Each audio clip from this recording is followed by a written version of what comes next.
Conta pra gente a sua história, mano. De onde você é, o que você já fez, o que você estudou e como é que você chegou a ser um youtuber de sucesso? Eita, nós, tanta coisa. Bom, eu nasci aqui na Lapa, que nem eu falei, né? Mas eu já morei lá no Rio Grande do Sul. Quando a minha mãe foi a trabalho, uma época a gente morou por 2 anos lá. Depois a minha mãe voltou, porque a filial da empresa dela fechou, e a gente foi morar na Praia Grande. Tá. A minha avó morava lá, e aí ficava fácil para ela cuidar da gente e tudo mais. Aí na Praia Grande, quando eu tinha por volta de uns 10 anos, 11 anos, a gente começou lá no condomínio, inclusive, eu e minha irmã, a gente montou o nosso primeiro empreendimento, que era vender pulseira de miçanga. É mesmo? Eu lembrei disso aí. Porque aqui que a gente fazia? A gente pegou as crianças do prédio e a gente montou uma empresa. Então tinha os vendedores, eu ficava fazendo, né? Porque eu tinha vergonha. Então eu fazia as miçangas lá e a minha irmã passava de porta em porta falando, ô, você não quer vender? A gente tá vendendo pra sua... Eu lembro que ela vendeu pra uma bebezinha lá e tal. Então, desde pequena, a gente tinha esse negócio de ficar vendendo tudo. Pra fazer o seu dinheiro, né? Pra fazer um dinheirinho. Tudo bem, depois a gente acabava fechando a empresa, gastava tudo e depois pedia de novo pro pai e pra mãe financiar pra abrir tudo de novo, ficava nesse, né? Mas era uma coisa bem legal. Aí depois eu voltei a morar aqui em São Paulo, a gente morou aqui na freguesia do Ó. Fiz técnico de informática, que aí quando eu comecei a aprender a programar, então eu fazia site pra pizzaria também. Ah, é? Comecei a fazer isso pra ganhar um dinheiro. Aí eu entrei na USP, né, na Poli, que é na Faculdade de Engenharia de Computação. Você fez engenharia na USP? Fiz. Caramba, você é nerd, hein?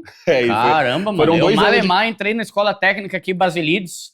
Na verdade, eu entrei no Basilides aqui e tive que sair porque eu ia repetir de ano. Eu falei, eu vou voltar pra escola pública normal lá porque eu não quero perder um ano, não. Caramba, você entrou em engenharia na USP? Entrei em engenharia. Treta, hein? Aí foram 2 anos de cursinho que a gente fez. Você sempre foi um bom aluno? Não. Sempre fui um péssimo aluno. É mesmo? Na verdade, assim, ó, no ensino médio, eu sempre tirava notas regulares ali. Matemática eu era péssimo. Só que quando eu comecei o técnico, junto com o ensino médio, eu fiz técnico de informática. Nessa ZTEC que tem? Na ETEC. Foi uma ETEC que era filial da Basilides, inclusive, que era a ETEC lá da Brasilândia. Ela abriu como uma filial primeiro e depois virou uma ETEC própria. Ah, boa. Era a ETEC paulistano lá.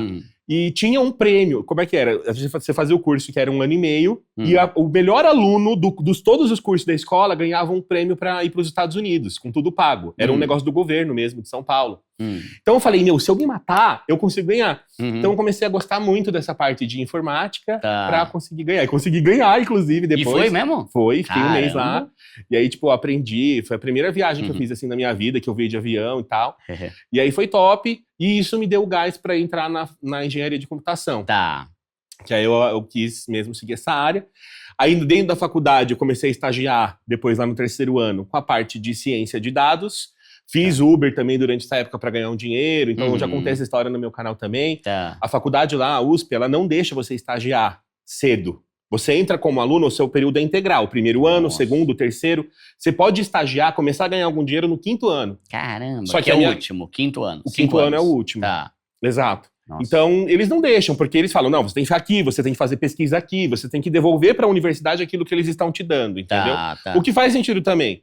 Só que, para quem é filhinho de papai, que já tá acostumado a entrar no vestibular. E o pai paga tudo, né? Exato. E até 2015 ali, quem entrava na USP era isso. Era a galera que tinha acesso só ao filhinho de papai, que não precisaria trabalhar. Então, tipo assim, a minha mãe e meu pai, eles não são ricos. A gente morava lá na freguesia do Ó e tudo mais. Então, aí eu tive que começar a trabalhar para ajudar, para complementar a renda da minha mãe, só que a faculdade não deixava. Tanto é que eu ia trabalhar no Itaú. Sabe esse pode falar? Pode, esse IT, que tem tipo uma cópia tipo, do Nubank, conta digital.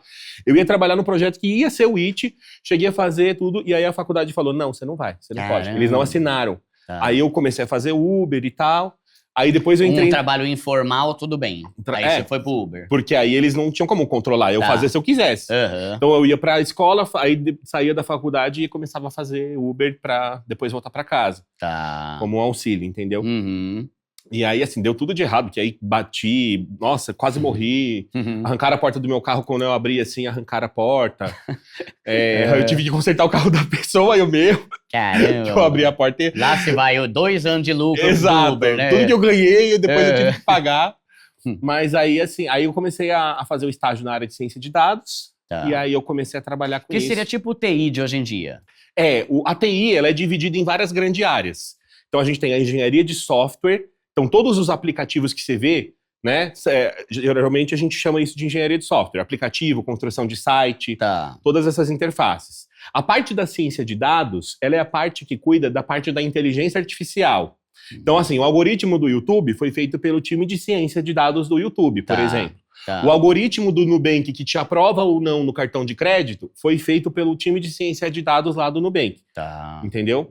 Então, foi nessa área que eu vi, eu me apaixonei, porque eu falei, caramba, olha que decisões importantes e como isso pode dar muito dinheiro ou fazer a empresa gastar muito menos com base num negócio desse que você cria, entendeu? Então é algo muito importante para a empresa, né? Exatamente. Investir nisso, né? E hoje em dia, aí hoje em dia você vê esse negócio, NVIDIA estourando, aí você vê ChatGPT, inteligência artificial dominando cada vez mais, então é uma área super promissora. E eu tava mirando a minha carreira ali, porque foi o que eu mais gostei. E aí eu comecei, aí eu virei pleno, depois que eu virei... funcionário mesmo. Do estagiário eu virei funcionário, né, que era júnior, depois foi pra pleno, aí pra sênior, eu fui criando a minha carreira, aí eu resolvi criar o canal do YouTube.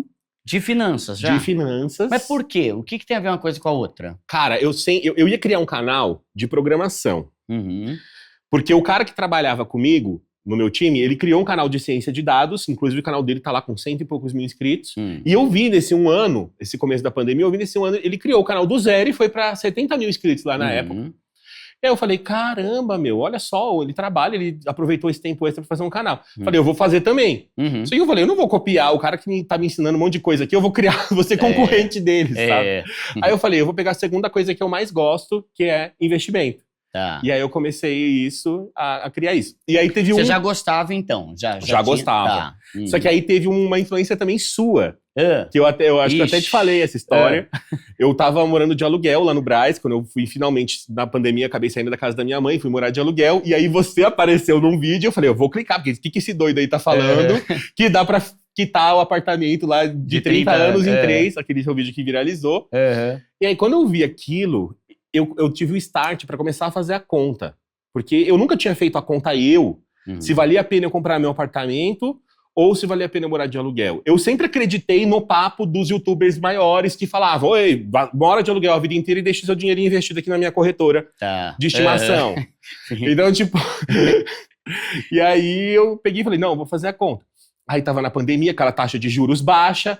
Falei, meu, se eu comprasse esse apartamento que eu moro de aluguel hoje, eu ia pagar menos do financiamento com o negócio sendo meu no final, do que o aluguel que eu pagava ali, entendeu? E como eu já tinha começado a investir da época de estagiário, da época do Uber, tudo que eu guardava eu começava a investir, eu tinha um dinheiro pra dar de entrada. Boa. E aí eu fiz isso, eu consegui comprar meu apartamento, e aí quando veio o apartamento novo, eu falei, eu vou começar o meu canal na área de investimento. Caramba, que da hora, meu. Tanto é que os 3 primeiros vídeos do meu canal como eu comprei a minha casa, como que tá o financiamento, que foi uma cópia do seu, que eu falei, não, se o dele viralizou, também vou fazer. Foi bem isso. Da hora. E aí foi muita inspiração, assim. Que legal, e você meu. também. E é a cara da riqueza, né? Sim, a cara da riqueza, né? Isso. E hoje você fala de tudo sobre investimento. Tudo sobre investimento. Porque quando eu fui chegando assim, eu comprei meu apartamento, eu ia fazer um canal sobre isso, mas peraí, eu comprei o apartamento por quê? Porque eu comecei a guardar dinheiro quando eu ganhava pouco. Quando eu tinha esse salário de estagiário. Eu ajudava uma parte da minha mãe, a outra parte toda praticamente eu investia, em vez de gastar com um monte de coisa que eu poderia ter gasto. Então, e essa mentalidade que as pessoas da minha família, a minha avó tem um apartamento próprio que comprou junto com o meu avô, ele infartou lá e o seguro cobriu, senão provavelmente talvez não ia ter conseguido. E depois eu fui o segundo a ter, né? Então, como assim você conseguiu comprar um apartamento com 24 anos? Com 25 anos você conseguiu fazer isso? E aí o pessoal começou a perguntar e eu falava, não, por causa do investimento, Então eu falei, então eu vou ensinar investimento pra galera. Caramba, que da hora, hein, meu? E hoje você tem o teu canal, você trabalha ainda com alguma coisa relacionada à tecnologia ou parou? Então, eu me demiti, faz 3 meses que eu me demiti. E aí agora eu tô focando no canal 100%. Então eu fiquei 3 anos levando em paralelo os 2 trabalhos, porém agora eu tô 100% focado no canal. Da hora demais. E você tá no YouTube, você tá no Instagram. O Instagram você tá, qual que é o nome lá? É diego.bechara. Com CH, né? Bechara. Tá, boa, da hora. E, mano, conta pra gente que essa história aí, você começou a investir tendo R$50, é isso mesmo? Comecei com R$50. O primeiro investimento que eu fiz na vida foi um CDB. Foi uma colega de faculdade que falou pra mim ali, nossa... eu tô colocando dinheiro aqui, eu falei, mas esse negócio é seguro mesmo? Ela falou, não eu já tenho... Ela mostrou o dinheiro que ela já tinha uma grana boa lá. Aí eu fui colocando lá, foi um dos primeiros bancos que fez na época, aquele Banco Sofisa, sabe? Ele tinha um CDB lá 110%. É que pra mim é um dos melhores CDBs que tem, né? Porque faz um tempão que eles não mudam 110. Os outros vai sempre diminuindo, eles continuam, Eles continuam. Faça chuva, faça sol, sobe e cai a Selic lá, o CDI, eles deixam. Mesmo. E com liquidez diária, né? Que dá pra sacar a hora que quiser. Exatamente. Então foi o primeiro investimento que eu comecei. E assim, paralelamente, assim, o meu pai também me deu um livro que o amigo dele tinha escrito. Era um livro de como começar nos investimentos para adolescente mesmo, para pessoas mais que estão começando agora. E aí que eu entendi ali a mágica dos juros compostos. Então, isso também foi meio que tudo paralelamente se alinhando para eu começar a ter essa mentalidade. Tá. E aí, desde cedo. Então, por exemplo, eu fazia Uber. Quando eu fazia Uber, quando não batia o carro, não tinha multa para pagar, eu guardava uma parte do dinheiro. Aí, quando eu comecei o estágio, também, metade do valor, metade cravado, eu falava, eu vou guardar metade, a outra metade eu vou ajudar minha mãe. Então, eu fazia basicamente isso. Tá. E aí, isso me deu uma mentalidade, porque para quando eu ganhasse mais depois que eu virasse pleno, sênior, eu continuasse fazendo isso. Porque o que eu mais vejo são as pessoas falarem, quando eu tiver mais, eu vou começar a guardar. Sim. Quando chegar em tal data, eu começo a guardar. É igual eu na academia, né? Não, daqui a pouco eu começo a academia. Daqui a pouco, eu tô assim também. Exato. Então, a maioria das pessoas fica nessa. Só que você concorda que quando a pessoa começar a ganhar mais, você vai começar a ganhar mais daqui a pouco, aí você vai ter medo, porque você vai ter que arriscar mais também. E você já tava dizendo, não, agora que eu poderia colocar R$1.000 pra guardar, não, mas R$1.000, será que eu vou perder R$1.000? Aí você não vai nunca, você não começa nunca. Porque você não começou com um pouco lá atrás, entendeu? E eu acho legal, porque você é um exemplo, né?